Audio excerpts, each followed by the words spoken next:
All right, welcome.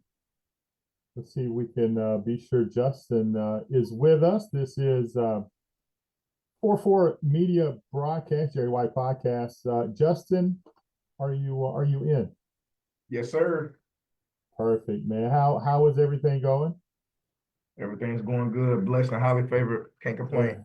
Man, no, I gotta find a way to get you on the screen because you're way better looking than me, and it's really upsetting. Can you see me okay? Now, there you are. There All you are, right. Justin. On my side, it look a little dark, so I was just trying to make sure you can see me okay. No, man, no, man. So again, let me introduce my guest here. This is the Justin Harris. He is an Etowah County legend. Uh, he decided to go on and take over Tennessee, something we're very, very proud of. And the Harris name is a great name to have down this way. And you're continuing that legacy up in Nashville. Welcome. Appreciate it. Thank you for having me.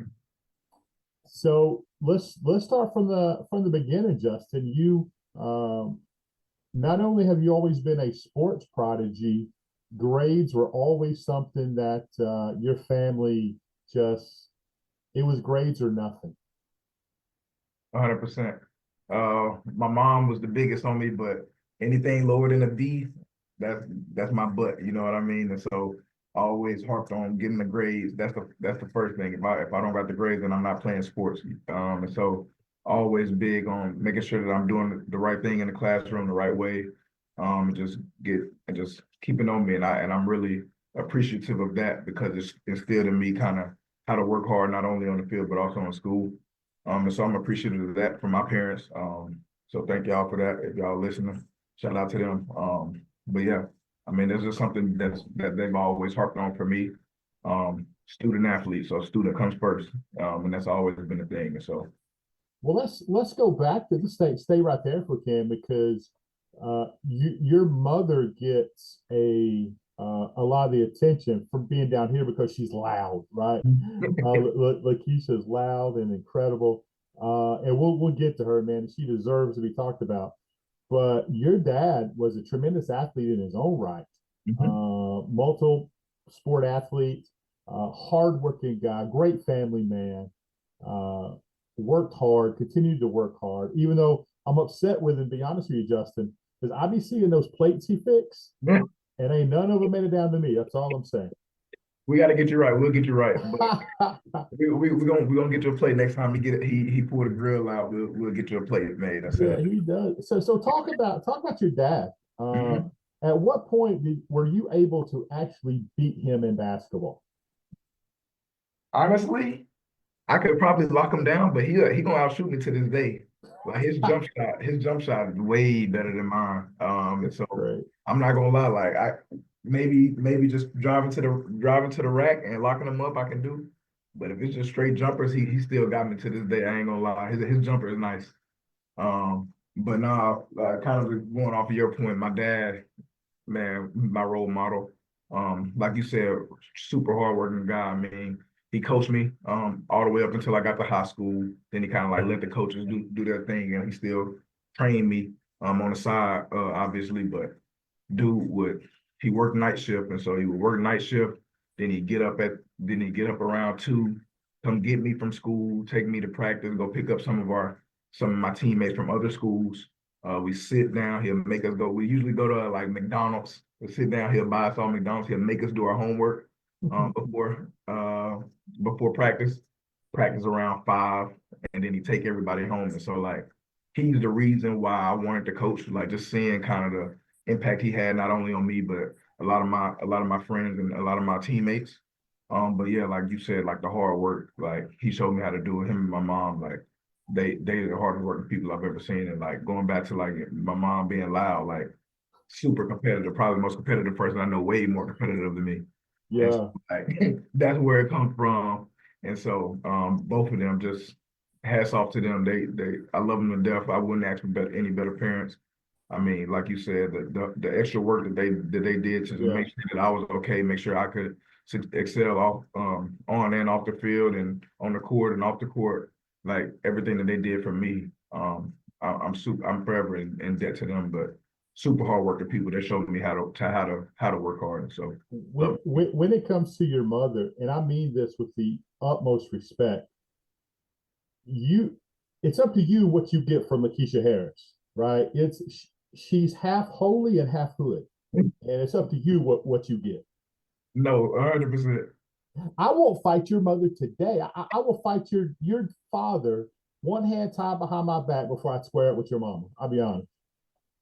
No, she don't play about her. Like anyone she got love for, she don't play about it, man. And like you said, you can get either side. Don't get on the bad side of her 100%.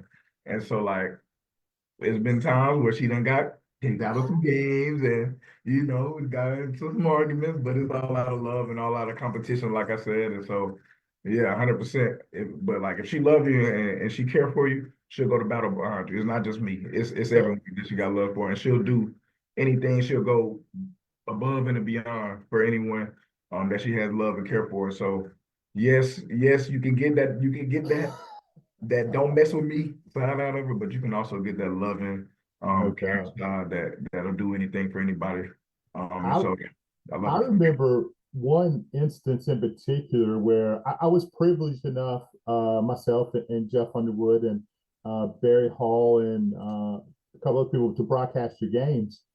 I remember one instance. Well, every game before the broadcast, I found out where your mother was sitting because she's a sideshow, right? It's gonna. Yeah. I need to know where she's at. But there was a late hit on a meal, and next thing I know, your mother's at the fence.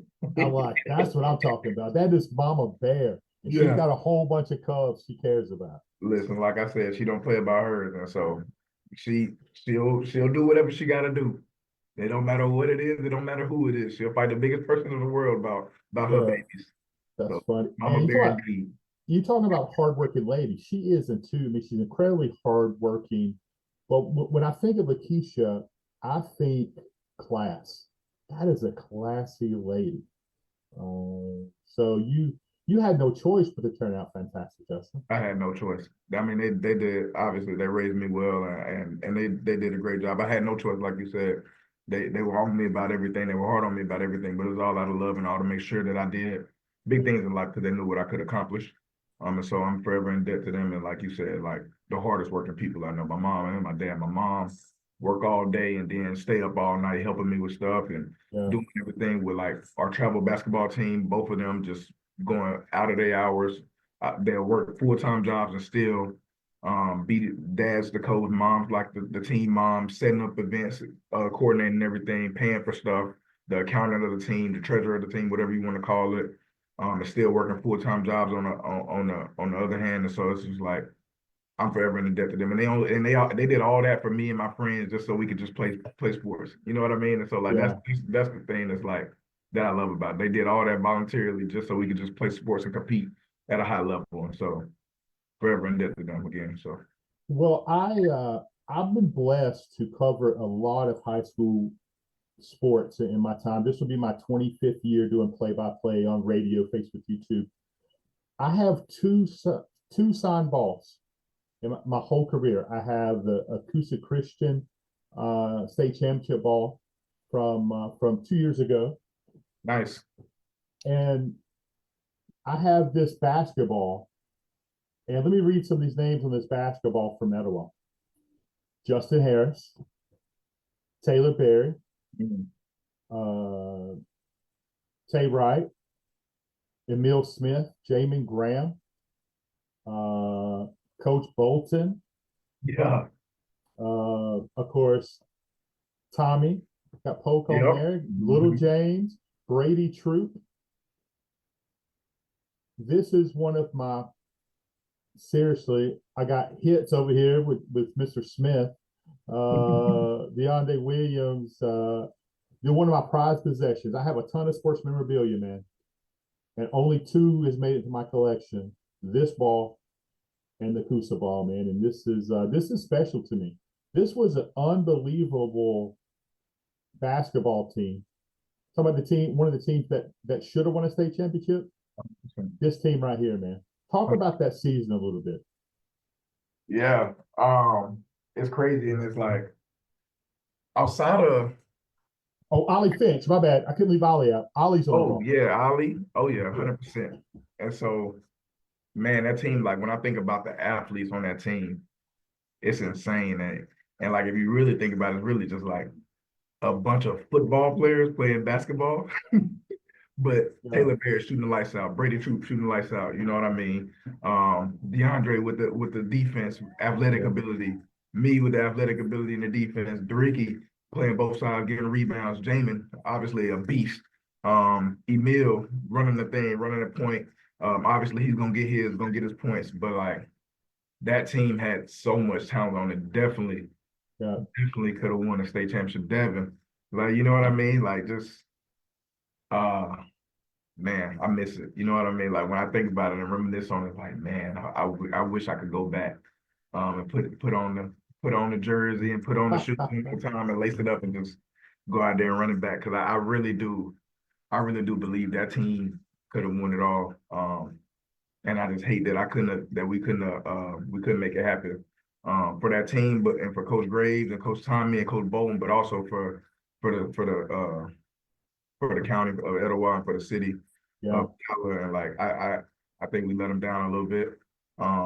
But again, it was a great season, and I think that team was amazing. So it was special. And from being able to broadcast that game, I mean that team all season, and I come to a lot of practices, as you know, y'all are idiots and unbelievably competitive. Unbelievably competitive. It was like who's gonna make it to the water fountain first? I mean, y'all were just throwing bows. It was 100%. And and I uh, and go ahead. that's growing up. You know what I mean? Because like if you think about it, like those like me, Emil, Devin, we kind of played against those Etowah guys growing up. Yeah, And so like when we got there, like the competition didn't stop, you know what I mean? So we did it in practice, but we also gained um love and chemistry with those guys. Even from just from playing against them, we knew how they played just from playing them from 4 or 5 years old growing up. And so just the chemistry we had, but also the competition, like you said, like unmatched. Just rivalries becoming great friendships. And ended up becoming a great team. And so yeah. um like you said, we compete on everything. It don't matter what it is. A And I used true to love brotherhood. It was a true brotherhood. 100%. Let's move on from that if we can, and let's talk about your journey to Vanderbilt. Which, first of all, it's a blessing to be accepted to a school like Vanderbilt, right? It's an incredible institution. Um, you come out as a high 3 star. Had not been for injuries, certainly a 4 star. Not that those stars matter, man, but you were. That's just how highly rated you are. Why did you choose Vanderbilt to play football and continue education? Um, just going back to the point of my parents always on me about school. And so like I knew that was something that was important to me coming out of high school was a school that was gonna give me a meaningful degree and a meaningful education. And so kind of some of the schools that I was choosing between Vanderbilt, Virginia, Purdue, Wake Forest, kind of like high academic, but still power five at the time. Now it's power four schools that um, competed in the classroom, but also got competition on Saturdays. Ultimately, what came down to Vanderbilt for me was that I got to play in the SEC. And you know Mm, what I mean? And like the SEC, I'm getting to play against the best of the best. And like my dad told me out of high school coming out here, you might not win too many games, and I knew that coming in but we going into my senior year after I was already committed going in there, they went to a bowl game. It was a solid season. And so my expectations were a little higher than I maybe should have been. But just really the competition, being able to play against the best of the best was something that I've always wanted to do. Um, and so that's kind of what ultimately came down to the decision. And Coach Mason, I love Coach Mason to this day, and I know I only had 2 years with him, but I love Coach Mason to this day. That's my guy, but I love Coach Lee as well, and that's my guy as well. And he blessed me with this opportunity to stay on staff and become a coach and live out my dreams. And so I'm forever indebted to both of those guys for giving me the opportunity to be here. But yeah, like it ultimately came down to I wanted to play the best of the best, be the best of the best. And so um that's kind of why I ended up coming here. well, two fantastic coaches right there. There is absolutely no question. I hold both those guys in high regard. Coach Lee he edges out a little bit for me, being he's from Notre Dame, Yeah, so he gets a little bit more love from me, yeah. but outstanding. So let's talk about before we get into your coaching aspirations and what you plan to do going forward. Let's talk about your personal life. Mhm. Man, you are absolutely blessed. I am. I am indeed. Got a beautiful wife, Liana, that we've been together since the end of my junior year of high school, and love her to death. Appreciate her. She supports me in everything I do, but she also like the one thing about Liana, I call her Lily. The one thing about Lily, she holds me accountable. Like she's not just gonna let me just do whatever I want. Like she gonna be on my butt just like my mom. You know what I mean? Maybe even worse. And so she holds me accountable and she holds me to a high standard, which I love about her, and because she knows what I'm capable of and she knows what I can do. And so she always holds me to a high standard. Anytime I'm trying to be soft or anytime I'm trying to slack off and be lazy, she gets on my butt. And so that I love that about her. And then we just about 6.5 months ago had our first child together, Javon, and I love that little kid to death. I didn't really know what love was until I held that little dude in my arms. And so Yeah. I love that kid to death. But yeah, just forever. It's forever love with those two, and I'm there for the whole ride with them. So No doubt. And you ain't gonna fumble that, my guy. No can't do it. question. Can't do Uh-uh. it. Uh-uh. So you're still in school, right? You're grad assistant coaching and working on your master's degree. What's that degree in? Some master's education, specifically like learning diversity and urban studies, but Yeah. under that master's of education field umbrella, and I want to coach, but I think the learning diversity and urban studies we learn a lot about like you know because like as a coach, you're gonna get people from all types of different backgrounds, and so that diversity piece is, and that's what kind of drew me to that. And so like learning a lot about different cultures and a lot about different people and how to interact and teach all of those people, and that's kind of what that degree is about and what it's teaching me the most, and just kind of how being just open to new things and learning new things from different people in different ways.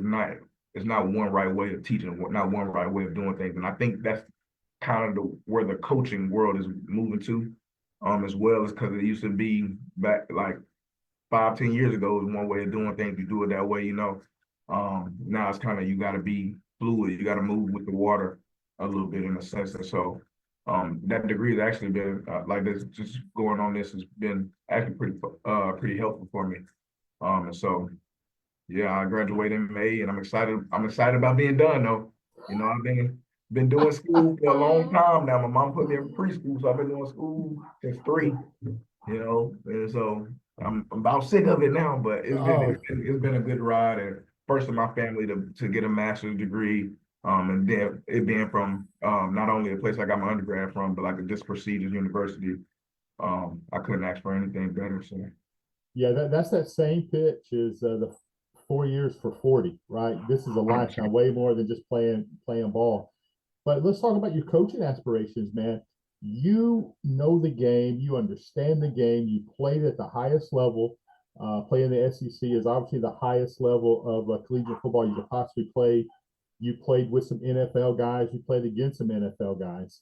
So, what are you hoping that this career path takes you? man, I hope it take me as far as I can go. You know what I mean? And so like for me, right now the goal and the aspiration is just run my own room. You know what I mean? I just want to go one step at a time. And so the next step for me is just gonna be running my own room, getting me a position room, seeing how far that takes me, and then where it goes from there, whether that's a coordinator or a head coaching role, um, then that's where it takes me. So like currently no aspirations for coordinator and head coaching. I just want to farm my own land, get my position group together, you know what I mean, and get those guys, that DB group, as far as they can go to the best of their ability. And I've been learning from some great coaches. Coach Lee, obviously an outstanding coach, a great defensive coordinator, and Notre Dame took him to 2 playoff appearances. Steve Gregory, an NFL guy, played in the league and coached in the league as well. He's our D coordinator. and he's a DB guy, and so he's coached some of the best DBs in the NFL, Darius Slay and Xavier Howard. So I'm learning from him. I'm learning from Jamal Richardson, our corners coach. Great dude, a hell of a recruiter, and just a smart coach. A young coach, who's the youngest coach in the youngest position coach in the SEC. And so like just learning from those guys, like that's what I aspire to be. I aspire to be those guys. Melvin Rice, our safeties coach, a great coach. And so like those are the guys I aspire to be. And that's who I'm learning from right now. So I'm learning every single day. I'm trying to get better every single day. And like the goal is in a year or two to be running my own room and see where it goes from there. How excited is it to be able to be done with the Ricky Wright? Man, DeRicky, I love that kid to death, man. I love that kid to death. And just like I just gotta brag on him, like just all the adversity that kid has been through, and he always just shows up every single day, ready to work with a smile on his face. And I just honestly, I don't know how he does it. You know what I mean? Like, if I was him, I don't know if I could. And so like he's had every reason to to quit and give up or choose a different path, and he just continues to come back into the fight and continue to work. And now he's got league aspirations, and he's got a chance to be a freaking great player in the NFL, and he has a lot of versatility on the defensive side of the ball. I'm talking safety, nickel, linebacker, whatever they need. I think he can do it, and he's smart enough to do it. And he was the quarterback of the defense last year, and he did a damn good job of that. And the kid, like I said, I couldn't brag enough on the kid, and I love him to death, and I wish nothing but the best for him at the next level. I hate that he's going for us and our team, but I'm so excited for his future. And so, like I said, love him to death, and I'm just so proud of him just continuing to just fight and battle through that adversity, everything that's come his way. So how did Pro Day go? I heard some really good stories. Pro Day went well. DeRicky looked nice. DeRicky looked nice in the DB drills. He jumped well and stuff. And he was coming off an injury. He wasn't even 100%. And that's the part that was really impressive to me, that he wasn't even 100%. For those who don't know, he had surgery. He got hurt in our bowl game. Our first bowl game too. First bowl game since we both been here, which was exciting for us. But he got hurt early on in the bowl game, which I hated for him, and I was sick for him. But I'm excited to see that he got back healthy enough to even participate in Pro Day, and that just shows you the type of fighter and type of competitor that kid is. Like he did enough to get back. He worked his ass off to. Oh, I'm sorry, he worked his butt off to get back. You're good. He worked his butt off to get back. Just good enough, healthy enough to compete at Pro Day, and so I'm super excited for his future, and I can't wait to see what he has in store. Hey, I want to talk about that win against Alabama. Man, atmosphere was unbelievable. Unreal. Yeah, so I actually was kind of telling the recruit, I was telling the recruit this story earlier. But like that entire week, we knew we could win that game. And we were telling the guys, like, y'all can beat this team, man. If y'all stick to the game plan, y'all can beat this team. And so the plan was control the clock, get off the field on third down. You know what I mean? Make your tackles, don't give up any explosives. And I mean, we gave up a few. I mean, Ryan Williams, that kid is a beast. What are you gonna do? I mean, he made some unreal catches. I'm talking about my corners in great position, and he's still making toe tap catches on the sideline and breaking tackles and running to the end zone. But I mean, that kid, insane. But I mean, we stuck to the game plan. I mean, I think we controlled the clock like 40 minutes to like 40 something minutes to under 20. They had the ball, and we won on third down, both sides of the ball, man. We won the turnover battle, and we got the win. And I'm talking about electric, exciting the whole time, and it was an experience, and it was a game I'll never forget. And these kids and the rest of the coaching staff will never forget. And it was electric seeing the fans storm the field and bring down the goalpost. Like, that's nothing that I've seen here before. And so it's so exciting, and it just tells you about the future that Vanderbilt has in store. And like we're like I was kind of saying, like that's not it for us. You know what I mean? We're on the climb, and we're on the goal for higher and better.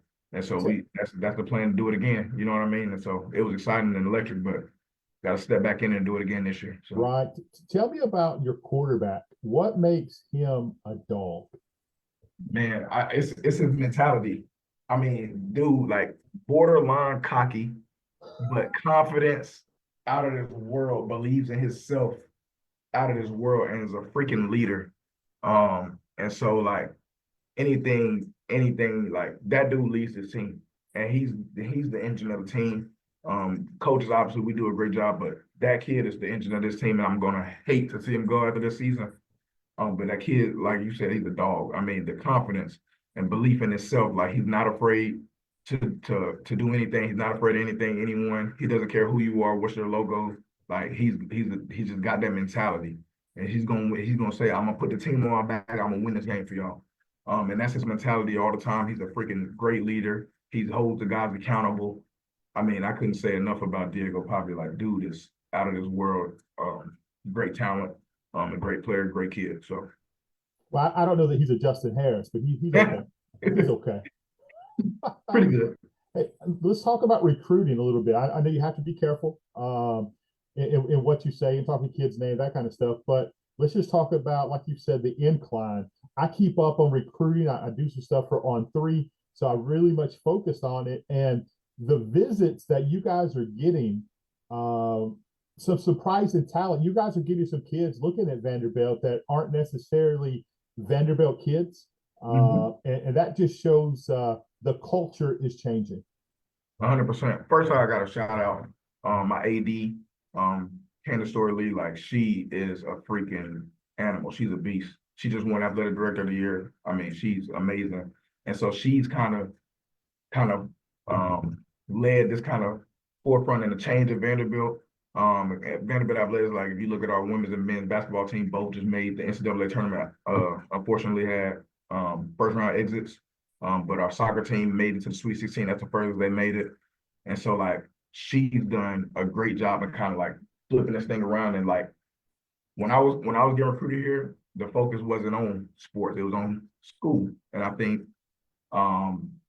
that's the biggest change. Like we're investing a lot in our sports now, and obviously kids want to go somewhere where they can win games, and we're flipping that around as well, and we're winning games. But I think and we got the NIL to compete with every other school in the country. And so and that's a credit to her and Coach Lee going out, talking to donors, holding fundraisers, and getting investors that normally just go invest in school to come invest in NIL and things of that nature to help us compete and build this thing up. But then I also say like just we're not afraid to play young kids early. You know what I mean? And I think that's a big thing that gets the kids here. And then I also think like our coaching staff is the best of the best in terms of genuine relationships. And that's a credit to Coach Lee and kind of what he instills in us. But like I think that's the reason why you see a lot of kids that maybe wouldn't have thought about Vanderbilt, didn't even know who Vanderbilt was, coming here or coming on visits. And so I think it's a credit to Coach Lee, a credit to Kansas Story Lee. They've kind of forefronted this change, but and we do our coaching staff does a great job with building relationships with these kids and getting them on campus and like our mentality is this a little confidence, a little cockiness, but our mentality is we get you on campus, you'll love it. You know what I mean? Like just with our relationships, and if that's something that's important to you, the relationships and our energy and our care, like then you're gonna love it. And so that's kind of our mentality. But Well, it's a great city, but you were recruited at a high level. You know when a coach is being genuine and not. So that matters. That you guys are being honest and hey, here's the situation. You're going to get an opportunity to play if you're good enough to play, regardless of your class. 100%, 100%. Hey, Yeah, give me one name, Justin, that you're coaching right now, a young guy that we can in next year, the year after, is going to be the dude. Who is that guy that you're coaching currently? So I'll give you two young guys. So I'll give you three young guys. That's Okay. okay. Yeah, yeah. Um, so I'll first start off with Martell Height. He's out of Rome, Georgia. Kid's been starting since a freshman. He's going into his true junior year. Been starting since a true freshman. Was all SEC punt returner last year. Is a freaking great punt returner, great playmaker. Great ball skills. Just a freak athlete. And he's gonna be playing both sides of the ball this year, and I'm super excited to see that. And a lot of people will argue, especially the offensive staff will argue that he's a better receiver than he is DB. But we're gonna keep him. We're gonna keep him playing both sides. We ain't gonna just let him go. But kid is a freak athlete. He's a playmaker. I'm talking Yeah. about just a great football player. And so I'm excited to see him this year playing both sides of the ball. And yeah, so I say Martell Height, Jalen Lackey out of Atlanta, Georgia, South Gwinnett High School. He played as a true freshman this past season. Going to be playing a lot for us again this year. He has nickel ability. This kid is sticky, sticky in coverage. Really good athlete. Not afraid of anything. And so I'm excited to see him continue to grow and develop. And like he was out there last year, kind of just on ability, but like as he continues to learn ball and grow it and continue his football IQ, like he's gonna be a force to be reckoned with. Caden Daniels, early enrollee freshman, just got here, 3 months ago, and the kid is a baller. And he was under recruited, only really kind of was competing between like us and Bowling Green. He's from South Georgia, so I'm shouting out the Georgia boys today. You He's are. from South Georgia, Crisp County, and under recruited. Like there's no reason this kid shouldn't be at freaking the best school in the nation. Like this kid is a baller. I mean, sticky in coverage, locking up our best receivers already. Has only been here for a couple months, so he's going to be a game changer. And the crazy thing is, like we have so much talent on the back end, we may or may not even need him this year. But if he's the best, if he's going to be the best one, then we're going to put him on the field, and we're not afraid of that. And so that kid is going to be a freaking baller. And I'm super excited about his career, and I love his family to death. And I was like, that's this kind of like my first recruit that I was like heavy in this recruitment. Yeah. The family to death. Love that kid to death, and I'm super excited to see what he does in his future here. Are you recruiting? Explain to me what your involvement is in recruiting at this point. Yeah, so now I mean I'm with the DBs. I lead the D I go full force on the DBs kind of here, more specifically the cornerbacks. But any DB I help recruit with. Texting them, calling them, getting them on campus, the whole 9 yards. Starting to get the ability. They're starting to give me a little leeway to offer kids now. Oh, And so cool. I'm doing everything in terms of that on the recruiting. I'm hosting them on visits. That's kind of like my if I was to say anything was like my best quality, best ability, it'd be hosting recruits once they get on campus. Texting and phone calls, I'm okay, but like once I really get them on campus, talking with their families and talking with the kids, I think that's where I excel. And so You learned that from your mother. She's a great definitely host. 100%. She got all the personal skills. Definitely didn't get it from Pop. Sorry, Dad, but Uh, that's all from Mom. So, it is. but yeah, Who, I would who, who, say. who who But, recruits the Etowah County area for Vandy? Who's over this area? so we got kind of like our running backs coach and our safeties coach that kind of tag teams Alabama. I think our running backs coach is more specifically the Gaston area. Yeah. But I try to help out as much as I can, especially with our Alabama recruits, and just trying to get those guys shoot their videos out and shoot their tape out Yeah. to our players and to our coaching staff. And so I help out 100%, but Coach G is kind of the guy over Gaston, and then Coach Rice he works around at Alabama as well, mid South Alabama as well. So. Yeah, I'm excited to meet him. And next time they're in town, man, let me buy him some lunch.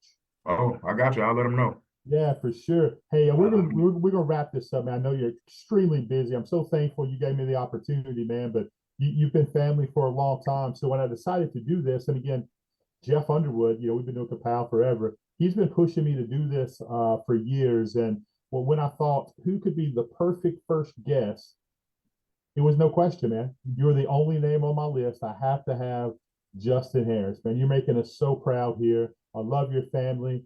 I follow you guys on your social, so I see all the pictures of your baby. Although your wife hadn't been posting on no Facebook, man. I'm kind of upset. I ain't Look, seen the growth. she anti-social homebody. She homebody. She anti-social. She don't like to post it that much, but she got all the love in the world for me and for Jabron, and so Yeah, she might not post much, but the love is there 100%. She just yeah. not But big on the posting on the tell stuff. Leona I said hello, and man, I'm gonna let you finish with some shout outs, and at the very end, man, I want you to tell everybody because we'll get this out to a lot of kids, a lot of high school kids. Watch this. Why Vanderbilt? Cool. First, I want to shout out you. I appreciate you for giving me this opportunity. Appreciate you thinking of me for your first podcast. I really appreciate that. Shout out to Coach Lee for again just for giving me this opportunity to be here. Offer me, I dealt with a lot of injuries. In my time here, 3 shoulder surgeries. So I didn't get the playing career that I wanted, but he knew that my dream was to coach. He knew my dad coached me my entire life, and he knew that was something that was important to me.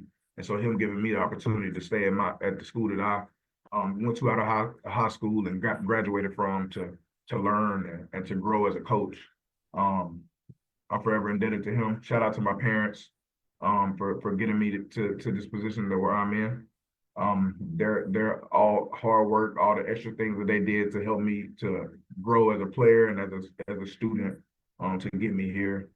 From ACT prep to training sessions to the whole 9 yards to AAU basketball tournaments. Then they started their own team and all that. So shout out to them. Shout out to my wife and my baby Jabron, Liana and Jabron. Shout out to them. Just the love, the care, and support from them.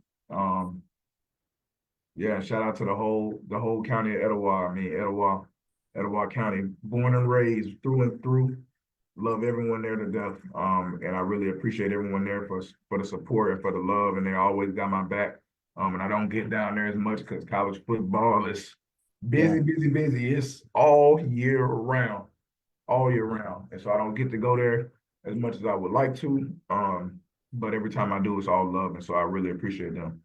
And then just for the why Vandy. Yes. I mean, I think a big thing that you got to think about, especially in this day and age, that we do a great job at, and we've talked about is like, will you have the ability to play early on with the NIL and with transfer portal? I think that's becoming a really big thing. It used to be you can sit there and wait it out a little bit. That's not the case anymore. And I think that's why I really do think that's why kind of like Nick Saban kind of got left that. It's like you can't just sit and wait no more. These guys, they want it's like a microwave success. They want a microwave success. They want it now. And I think we give that ability and that chance to play early. We don't care about how old you are. We don't care if you're 17, 18. We don't care if you're 25, 26. You know what I mean? And so I think that's a big thing. I think the education is unmatched, the top 15 education in the country, and you're getting to play in the SEC against the best of the best every single weekend. You know, and so that you're in a great city, a building city that's continuing to grow every single day.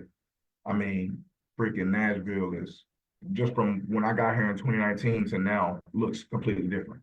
And so the city is continuing to grow. It's Fortune 500 companies moving their headquarters here. Like we have a lot going on here in Nashville to be excited about. Yeah, then I would say, I mean, this thing's on the up and up. Like we won 7 games this year, beat the number 1 team in the country. Like that's not enough for us. Like if you ask anybody on our team right now, what's our mission? It's gonna say winning. And so we're here to make the playoffs. We're here to win the playoffs. And so like that's kind of what we on now. Like in the past, the 6-7 win Vanderbilt team is a great Vanderbilt team. That's not us no more. You know, so we're not complacent. We're not happy with where we were last year. We think it was, I think Texas, we were 3 points away from, Missouri 3 points away from. Like there's some games out there where we feel like we could have and should have won. Tennessee, we were close early, kind of let them get away. South Carolina were close early, kind of let them get away, and so like we competing with all these teams and no more getting blown out by kind of the best of the best. Like, no, we in these games. And so I think that's something to be excited about here. And I think just like the networking opportunity, like I said, like you Fortune 500 companies all over the city, and then just like who you're gonna be in school with, you know what I mean? Just you're gonna be in school with the next future CEOs, president, best doctors, lawyers. You got the whole 9 yards, and so just being able to connect with those people. I mean, I think it's a lot to. It's not really a lot to not like about Vandy unless you just don't want to go to school, don't want to go to class. So that's the only thing I say. If you don't want to go to class, then we ain't here for you. And I tell a lot of recruits that I'll be straightforward with that because that's a reflection of the coaches as well. So No doubt. With Justin Harris, again, thank you so much for being episode number one of the Jerry White podcast here on 4-4 Media. And I'm going to end you with this, my friend. Anchor down. maybe.